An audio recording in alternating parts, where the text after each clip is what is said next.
বানাবো ভেটকি মাছের ফিশ ফ্রাই। প্রথমে কয়েকটা টোস্ট বিস্কুট নিয়ে মিক্সিতে গুঁড়ো করে নিয়েছিলাম, নিয়ে তার মধ্যে হলুদ, লবণ, গোলমরিচ গুঁড়ো আর সামান্য লঙ্কার গুঁড়ো দিয়ে এটা ভালোভাবে মিশিয়ে নেব গুঁড়োর মধ্যে। দুটো ডিম নিয়েছি একটা বোলের মধ্যে, তার মধ্যে কিছুটা গোলমরিচ আর লবণ দিয়ে ভালোভাবে ফেটিয়ে এক সাইডে রেখে দেব।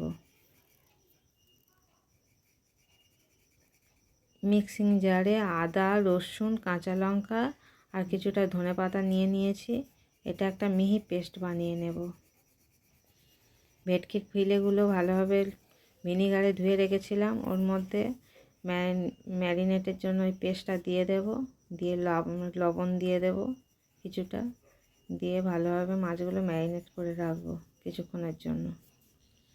এবারে সেই বিস্কুটের গুঁড়ো মধ্যে মাছটা মাখিয়ে তার মধ্যে ডিমের গোলা চুবিয়ে আর একবার বিস্কুটের গুঁড়ো মাখিয়ে আর একবার ডিমের গোলা, মানে প্রসেসটা দুবার করে নিতে হবে। এবার ছুরি দিয়ে একটু ভালোভাবে শেপ করে নেব কাটলেটগুলো। এবার সাদা তেল গরম করে খুব কম আঁচে এগুলো ভেজে নিতে হবে, বেশি আঁচ করলে পুড়ে যাবে। ব্যাস রেডি।